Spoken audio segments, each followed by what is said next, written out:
फरीदाबाद में जेजेपी की नव संकल्प रैली चल रही है। हरियाणा के उप मुख्यमंत्री दुष्यंत चौटाला इस वक्त लोगों को संबोधित कर रहे हैं। सुनते हैं क्या कुछ कह रहे हैं।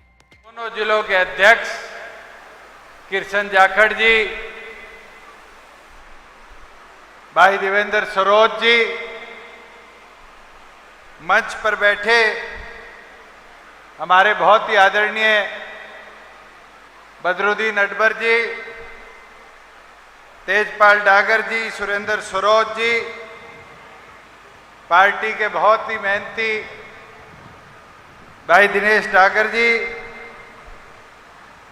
हमारे बीच में हमारी महिला अध्यक्षा हरमीत कौर जी, ललिता सिहाग जी, शैलजा भाटिया जी, सुनीता मलिक जी, आपके अपने भाई हमारे किसान सेल के अध्यक्ष आपके बेटे सुरेंद्र जी, मंच का संचालन कर रहे हमारे प्रवक्ता भाई अरविंद भारद्वाज जी, हमारे बीच में युवा इकाई के अध्यक्ष भाई नलिन हुड्डा जी, हल्का अध्यक्ष बहुत ही आदरणीय जग्गी मेंबर जी, करामत अली जी, अजय बढ़ाना जी, दीपक चौधरी जी, कुलदीप तेवतिया जी, हमारे बीच में हमारे पलवल जिले के हल्का अध्यक्ष खेमचंद कुंडू जी, भाई सुखराम डागर जी, नंबरदार जी, सभी मंचासीन और फरीदाबाद लोकसभा क्षेत्र के कोने कोने से आए मेरे बुजुर्गों, मेरी माताएं, बहनें, युवा साथियों, मैं पहले तो आप सबका आभार प्रकट करता हूं, धन्यवाद करता हूं कि आज आपने जो प्यार, आशीर्वाद और जो जोश चौधरी देवीलाल के अपने इस गांव मोना में दर्शाया है, ये अपने आप में डॉक्टर अजय सिंह चौटाला जी की ताकत को और बढ़ाने का काम कर रहा है। साथियों, जब इस नव संकल्प रैली को करने के लिए विषय रखा गया और स्थान की चिन्हित करने का निर्णय किया गया, तो बहुत से साथी कहते थे पलवल मंडी में करवा लो, बहुत से साथी कह रहे थे फरीदाबाद बल्लभगढ़ में करवा लो, मगर कई साथियों ने आकर कहा कि जी बीच में करवाओ, चाहे वो पलवल का साथी हो, फरीदाबाद का साथी हो, मिलजुल कर इस पावन धरा मोना की मंडी के अंदर आकर पार्टी के इस संकल्प को और मजबूत करने का काम करेगा। साथियों, मैं एक चीज बता सकता हूं, मोना ने पिछले 1 महीने में एक बहुत बड़ी त्रासदी कह लूं, क्योंकि पहली बार हुआ कि इस पूरे क्षेत्र में, फरीदाबाद में भी और पलवल में भी, यमुना का जो प्रवास था वो इतना विशाल था कि जब मैं यहाँ ट्रैक्टर पे, नाव पे पूरे इलाके का मुआयना कर गया तो अपने यहाँ मोना के बॉर्डर से लेके यूपी 5 किलोमीटर तक पानी का बहाव चल रहा था। मगर एक एक साथी जो यहाँ बैठा है सरदारी का, मैं आप सबका धन्यवाद करूंगा कि जिस प्रकार से सामाजिक लोगों ने सरकार का साथ दिया, आज उसका नतीजा है कि जान माल का हमारे इस क्षेत्र में कोई नुकसान नहीं हुआ। और जहां फसल का कोई नुकसान हुआ, हमने 18 तारीख को रिपोर्ट सभी जिलों से, सभी किसानों से मंगा ली है और आज आपके बीच में वादा करता हूं कि 15 सितंबर से पहले पहले फसल खराबे का पूरा पैसा आपके खाते में हम भेजने का काम करेंगे। और कई इलाकों में आज यमुना रेत खेतों में भर चुकी है। आज तक के इतिहास में यमुना की रेत अगर खेतों में आ जाती थी तो किसान के लिए एक सिरदर्दी बन जाती थी, क्योंकि एक और पर तो सरकार कहती थी माइनिंग अलाउड नहीं है और किसान खेती के लिए उस रेते को अलग नहीं कर सकता था। तो आज खुशी के साथ साझा करता हूं कि उसकी पॉलिसी फाइनल होगी और विधानसभा के सेशन से पहले पहले मंजूरी देकर 1/3 जितना रेता निकलेगा उसकी कीमत किसान के खाते में भेजने का काम करेंगे और 2/3 पंचायत और सरकार के खाते में ले जाने का काम, जिससे किसान की फसल जो इस सीजन में खराब हुई है वो आगे गेहूं की बिजाई से पहले पहले अपने खेत को समतल भी कर लेगा और रेत की वजह से उसके खेत की उपज में कहीं कोई रुकावट नहीं आएगी। साथियों, मैं एक चीज जरूर आपके बीच में आज खुशी से कह सकता हूं, यह आपकी हिस्सेदारी थी राज के अंदर तो मुमकिन हो पाया, नहीं तो मुझे वो दिन भी याद है। कांग्रेसी कहते हैं मुआवजा क्या दिया, कांग्रेस के राज में 2-2 साल बाद मुआवजा आया करता था और मुआवजा आया करता था 2 रुपए 5 रुपए। आज तो कानूनी स्वरूप दे रखा है कि 1 एकड़ का अगर 100% फसल खराब है तो 15,000 से 1 रुपया कम भी किसान को मुआवजा आपकी सरकार नहीं देती। और 2 साल के इंतजार की बजाय 30 दिन के अंदर अंदर आपकी सरकार आपके खाते में, किसी के चेक बनवाने का इंतजार नहीं करना कि कोई हड़ताल पे है, कोई अधिकारी छुट्टी पर है, अपना खाता नंबर सरकार को देने का काम करो और सरकार आपके खाते में पूरा पैसा भिजवाने का काम करे।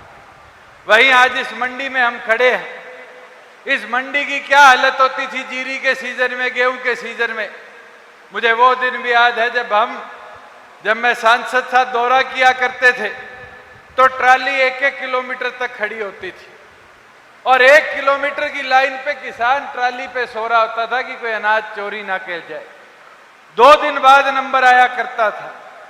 आज क्या स्थिति है कि जैसे फसल काटता है वो सरकार को बताता है मैं फसल बेचने आ रहा हूं, उसका परमिट कटता है, 2 घंटे से पहले उसकी फसल बिक जाती है, अगला रोटी भी घर जाके खाता है और तो और 2 दिन के अंदर अंदर महीनों का इंतजार करने की जरूरत नहीं, सरकार उसके खाते में पूरी राशि बैंक के माध्यम से भिजवाने का काम करती है। साथियों, बुजुर्ग बता देंगे, इनसे पूछो हमारे सरदारी से कि पहले फसल बेच जाते थे, महीने बाद आड़ती के पास आते थे, चंडीगढ़ से बिल नहीं क्लियर होता था, आड़ती को 5-10% उचनती पैसा दे देता था, इंतजार करना पड़ता था पूरा पैसा आने का, कई बार 2 से 3 महीने लग जाते थे। अब तो हमारे आड़ती भाई भी खुश है, उनसे पूछ के आओ कि उनके लेबर का पैसा, उनकी जो दामी थी, ये इतिहास में पहली बार हुआ है कि वो भी जैसे आपको 2 दिन में पैसा दिया, 30 दिन से पहले पैसे देकर सभी आड़ती भाइयों के खाते में भी पैसे आपकी सरकार ने भिजवाने का काम किया। यह इतिहास में पहली बार हुआ है कि हमारी सरकार ने 13 फसलें एमएसपी पर खरीदने का काम किया। 18 ऐसी फल सब्जियां फसलें हैं जो सरकार नहीं खरीदती, उसके एवज में 52 भरपाई योजना में अगर न्यूनतम मूल्य से नीचे वो फसल की खरीद होती है तो सरकार खाते में पैसा डालकर उस किसान की आर्थिक स्थिति को भी और मजबूत करने का काम करती है। साथियों, मैं तो एक चीज जरूर कहूंगा, आज मुझे बड़ी खुशी हुई, आपके गांव की सरपंच मैडम आई, संजू देवी जी, और आकर गांव की मांग दी। आप मुझे बताओ कितनी बार पहले ऐसे गांव की असली सरपंच को स्टेज पे ज्ञापन सौंपते देखा? कोई जीत जाती थी तो भी उसका पति आके दे जाता था, देता था नहीं देता था, मगर ये श्रीमती नैना चौटाला जी का वादा था हरी चुनरी चौपाल के अंदर कि हम 50% हिस्सेदारी महिलाओं को देने का काम करेंगे।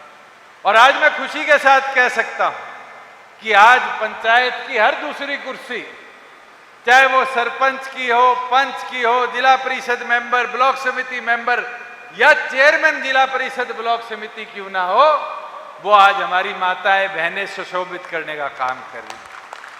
आज महिलाओं की आवाज बन रही है और महिलाओं की आवाज को वो हिस्सेदारी मिली तो आप देखना गांव विकास के अंदर भी आने वाले भविष्य में काम की गति भी किस तरीके से तेजी से आगे बढ़ने का काम करें। वहीं मेरी माताएं बहनें थी, बारी बारी एक मांग आती थी, इनके रोजगार के अवसर बनाओ। रोजगार के अवसर कैसे बनाए? हमने 2 मुहिम ली। पहली मुहिम कि जो हमारा पंचायती राज विभाग का एक डिपार्टमेंट है, रूरल लाइवलीहुड मिशन, इसमें महिलाओं को रोजगार के अवसर कैसे दिए जाए, इसको आगे बढ़ाया जाए। जब मैंने 3 साल पहले उठाकर देखा कोरोना से पहले, तो हमारे पास केवल मात्र 20,000 सखी समूह थे, जिसके अंदर भी ज्यादा से ज्यादा पैसा ले लिया जाता था, पैसा दे दिया जाता था। हमने स्वरोजगार के अवसर बनाए। वो 20,000 सखी समूह को 3 साल में 56,000 बनाने का काम किया, और 56,000 में 20 और 40,000 का लोन बैंक से नहीं दिलाया। आज हरियाणा प्रदेश में लाखों रुपए तक के लोन महिलाओं को अपने गांव के व्यवसाय चलाने के अंदर हमारी सरकार दिलाने का काम करी। वहीं राशन डिपो थे, उनको गांव में किसी की सिफारिश से दे दिया जाता था, और देने के बाद वही आदमी एक चलाता रहता था।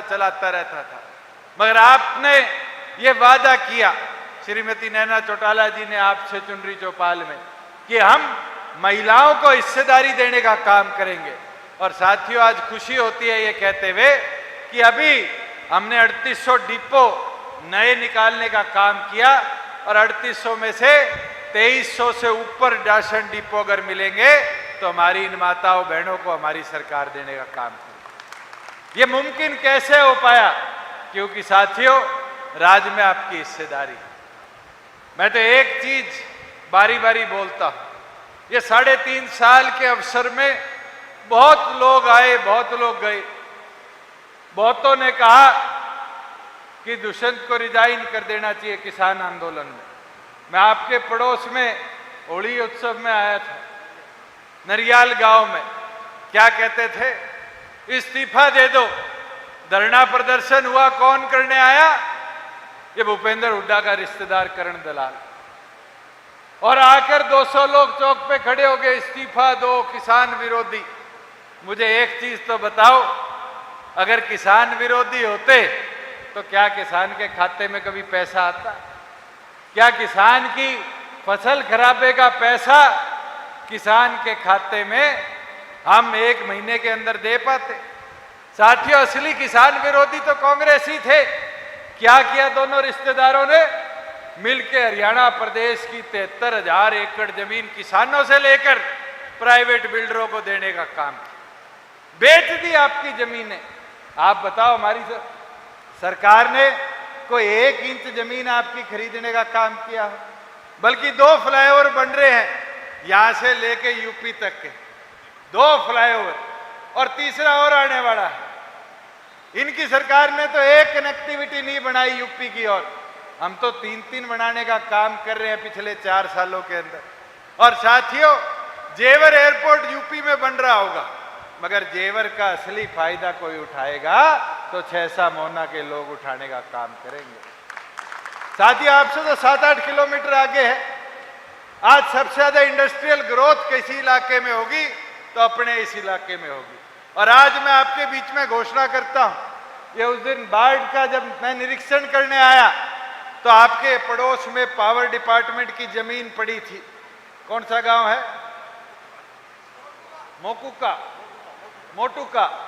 मोटुका के अंदर जमीन पड़ी थी, वो देखी। जब पूछा तो कहते जी पावर प्लांट लगना था।